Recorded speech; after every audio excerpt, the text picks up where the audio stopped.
नमस्कार दोस्तों, आज की कहानी है ननंद की दखल अंदाजी। काव्या एक मध्यम वर्गीय परिवार से ताल्लुक़ रखती थी। उसने बीकॉम तक पढ़ाई की थी। उसके परिवार में उसके माता पिता, बड़े भाई सुरेश जिसकी शादी हो चुकी थी, अब काव्या के लिए रिश्ते देखे जा रहे थे। कुछ लड़के काव्या को और उसके परिवार वालों को पसंद नहीं आ रहे थे, तो कुछ ने काव्या को रिजेक्ट कर दिया था।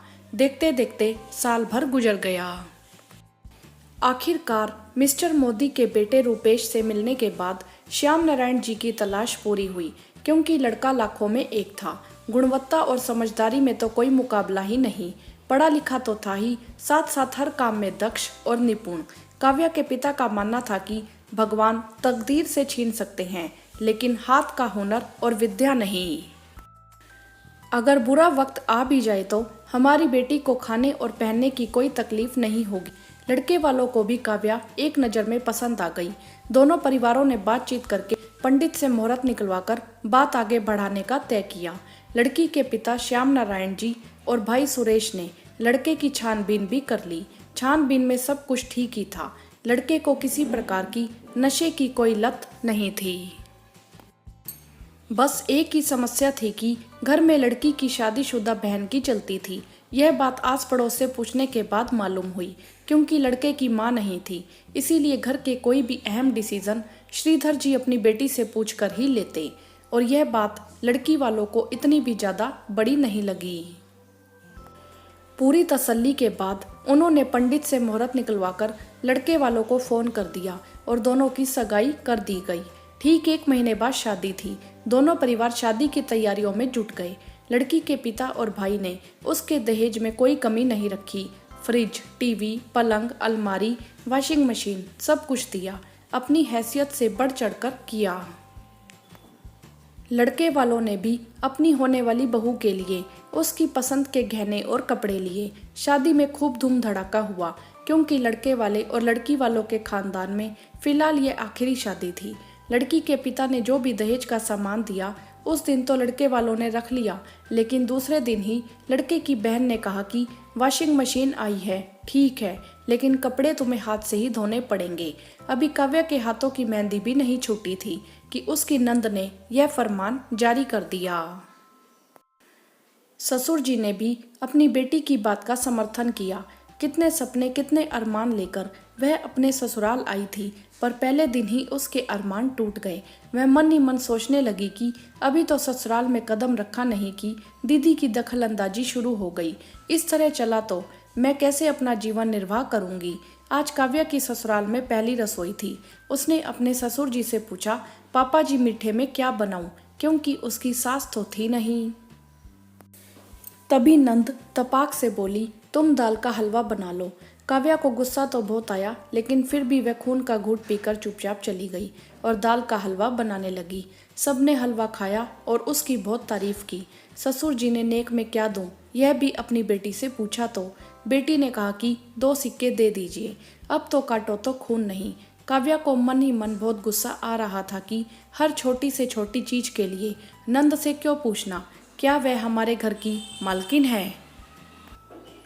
अब तो यह रोज का काम ही हो गया। सुरभि, काव्या की नंद, महीने में 15 दिन अपने पति और बच्चों को छोड़कर यहीं पड़ी रहती। हर बात में रोकना टोकना बढ़ता ही जा रहा था। सारा दिन हाथ धोकर काव्या के पीछे पड़ी रहती। एक भी काम में हाथ बटाना तो दूर, बस उपदेशों की गाथा हमेशा चालू रहती। ऐसे मत उठो, ऐसे मत बैठो, पापा जी के सामने घूंघट करके जाया करो। इतना ही नहीं, शादी के 1 हफ्ते बाद ही सारे गहने लेकर अलमारी में रख दिए। एक भी गहना काव्या के पास नहीं छोड़ा। काव्या को बुरा तो बहुत लगा, फिर भी वह चुप थी। नई नवेली दुल्हन के कानों में और गले में कुछ तो होना चाहिए। काव्या के पिताजी ने भी सोने की सेट डाली थी और उसके ससुराल वालों की तरफ से भी उसे सेट मिला था, लेकिन उसे देखकर ऐसा प्रतीत होता था जैसे वह काम वाली बाई हो। धीरे धीरे सुरभि की दखल अंदाजी और ज़्यादा बढ़ गई थी। उसे काव्या का अपनी पसंद का बना कर खाना या बाहर से मंगवा कर खाना भी पसंद नहीं आ रहा था। जब भी वह कुछ बाहर से मंगवाती या घर में बनाती तो कहती, जो सब खाएंगे वही तुम भी खाओगी। और काव्या कहती कि दीदी, क्या मैं खाना भी अपनी पसंद का नहीं खा सकती। तो कहती कि काव्या, यह सब मैं तुम्हारे भले के लिए कह रही हूँ। तुम फास्ट फूड खाओगी तो मोटी हो जाओगी। काव्या का जीना मुश्किल हो गया था। बस सारा दिन नौकरानी की तरह काम करो और घर में पड़े रहो। ना अपने मन का खा सको, ना अपने मन का पहन सको। कहीं आस पड़ोस में किसी से बात नहीं करने देती। रिश्तेदार का फोन आता तो टाल मटोल कर बात नहीं करवाती। हर समय सास बनकर काव्या पर अपनी हुकूमत चलाती। अभी शादी को 2 महीने ही हुए थे और काव्या इस तरह मुरझा चुकी थी मानो शादी को 5 साल हो गए हों। काव्या अब पूरी तरह से उंधिया चुकी थी। उसका जीना पूरी तरह से मुश्किल हो चुका था। उसने रूपेश से कहा कि मैंने पिताजी को फ़ोन कर दिया है, मैं अपने मायके जा रही हूँ। दीदी की जातियाँ दिन प्रतिदिन बढ़ती जा रही हैं, अब और बर्दाश्त नहीं होता। पापा जी भी उन्हें कुछ नहीं कहते, हर समय मुझ पर जुल्म ढाती रहती हैं। ना मुझे चैन से कुछ खाने देती हैं, ना ही पहनने देती हैं। आते ही मेरे सारे गहने रख दिए।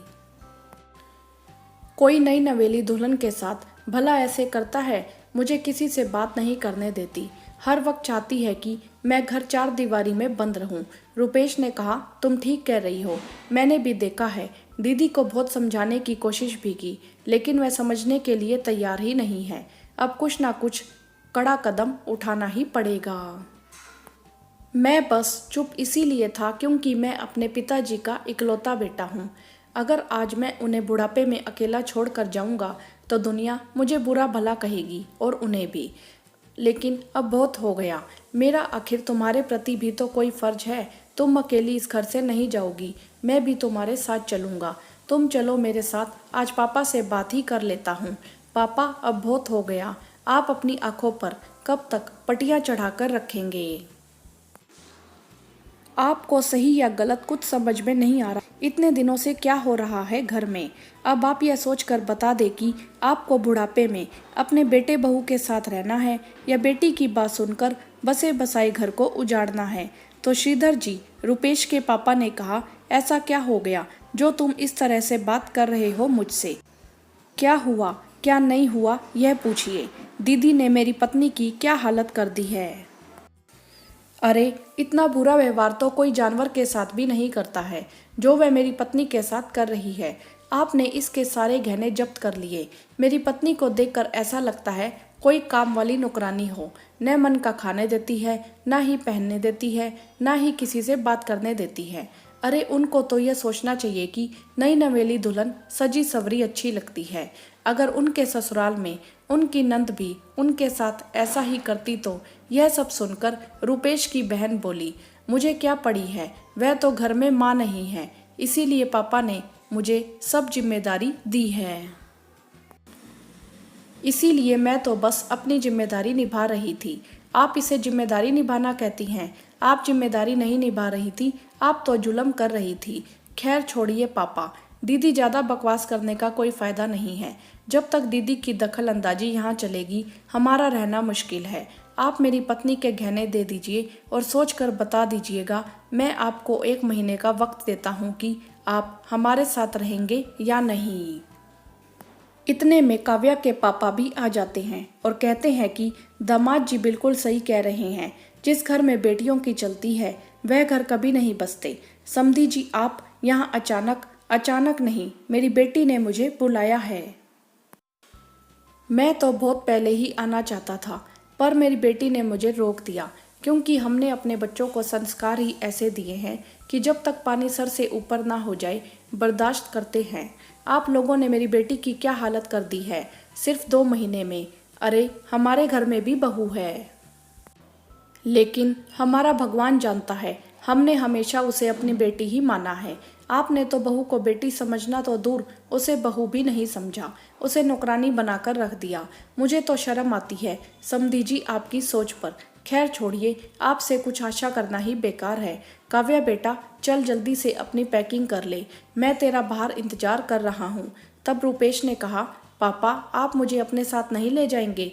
तो श्याम नारायण जी, रुपेश के ससुर जी ने कहा, क्यों नहीं बेटा, यह तो हमारी खुशनसीबी है कि हमारी बेटी को इतना अच्छा पति मिला है जो उसके सुख दुख में उसके साथ है।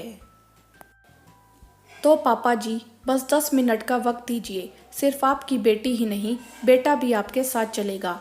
ठीक है बेटा। रुपेश अपने पिता से, पापा मैं आपसे आखिरी बार पूछ रहा हूँ, क्या आप दीदी को घर का प्रधान बनाकर घर को तोड़ेंगे या अपने बेटे बहू के साथ रहेंगे? तो श्रीधर जी ने कहा कि जो जैसा चल रहा है वैसा ही चलेगा। ठीक है, जैसी आपकी मर्जी, मेरी पत्नी के गहने दे दीजिए। तो श्रीधर जी ने अपनी बेटी से कहा कि बहू जो अपने मायके से लाई थी वो रुपेश को दे दो। तो रुपेश ने कहा कि सिर्फ मायके वाले ही क्यों, ससुराल वाले क्यों नहीं? तो श्रीधर जी ने कहा ज़्यादा सवाल जवाब मत करो, कहाना नहीं मिलेंगे। तो रुपेश ने कहा यह आग भी दीदी की लगाई हुई होगी।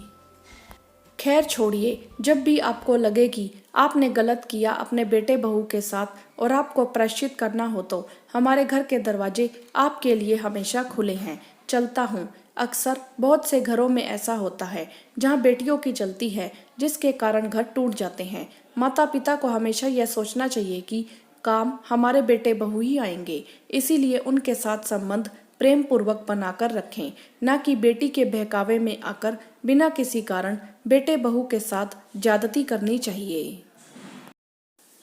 सुरभि ने जो भी अपनी भाभी के साथ किया, क्या वह सही था? श्रीधर जी ने क्या अपने बेटे बहू के साथ सही किया? आपकी इस विषय में क्या राय है? आप हमें कमेंट करके जरूर बताएं। वीडियो को लाइक करें, अपने फ्रेंड्स और फैमिली के बीच ज़्यादा से ज़्यादा शेयर करें और चैनल को सब्सक्राइब भी करें। धन्यवाद।